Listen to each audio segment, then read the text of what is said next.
ការឲ្យតម្លៃលើការងារលំបាក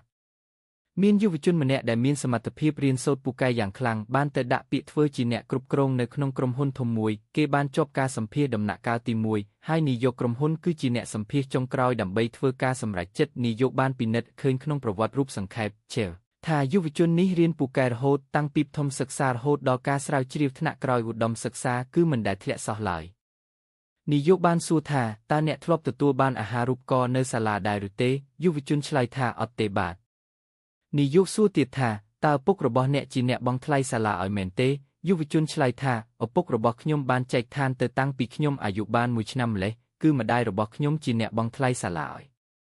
នាយកសួរថាតើម្ដាយរបស់អ្នកធ្វើការអ្វីយុវជនឆ្លើយថាម្ដាយរបស់ខ្ញុំធ្វើជាអ្នកបោកខោអាវនាយកបានសុំឲ្យយុវជននោះបង្ហាញដៃរបស់គេយុវជននោះក៏បង្ហាញដៃមួយគូដែលរលោងនិងស្អាតឥតខ្ចោះ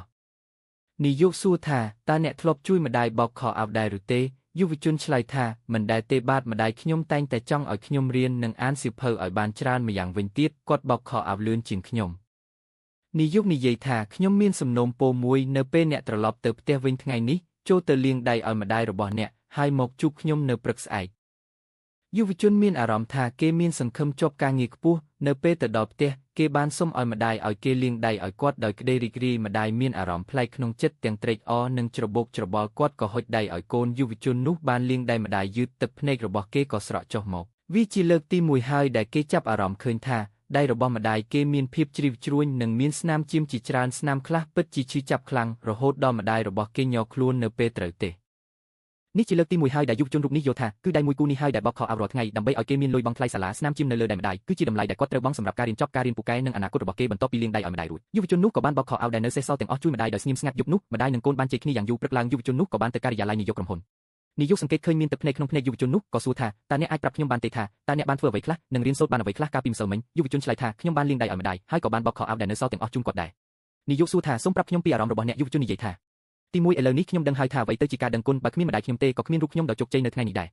ទី2តាមរយៈការធ្វើការជាមួយគ្នានិងការជួយម្ដាយទើបខ្ញុំដឹងថាវាពិតជាលំបាកនិងហត់នឿយខ្លាំងណាស់ដើម្បីសម្រេចកិច្ចការអ្វីមួយទី3ខ្ញុំបានយល់ច្បាស់ពីសារៈសំខាន់និងតម្លៃនៃទំនាក់ទំនងគ្រួសារនាយកនិយាយថានេះហើយជាអ្វីដែលខ្ញុំកំពុងស្វែងរកដើម្បីធ្វើជាអ្នកគ្រប់គ្រងរបស់ខ្ញុំចង់ជ្រើសរើសបុគ្គលដែលចេះដឹងគុណចំពោះការជួយជ្រោមជ្រែងពីអ្នកដទៃជាមនុស្សដែលយល់ពីការលំបាករបស់អ្នកដទៃក្នុងការធ្វើកិច្ចការងារនិងជាមនុស្សដែលមិនដាក់លុយជាគោលដៅតែមួយគត់ក្នុងជីវិតអ្នកត្រូវបានគេជ្រើសរើសឲ្យចូលធ្វើការក្រោយមកយុវជនរូបនេះបានខិតខំធ្វើការយ៉ាងខ្លាំងនិងទទួលបានការគោរពពីបុគ្គលិកក្រមអាវ៉ាតបុគ្គលិកគ្រប់រូបធ្វើការយ៉ាងស្រាក់ស្រាមជាក្រុមលទ្ធផលការងាររបស់ក្រុមហ៊ុនក៏មានការរីកចម្រើនយ៉ាងខ្លាំងក្លា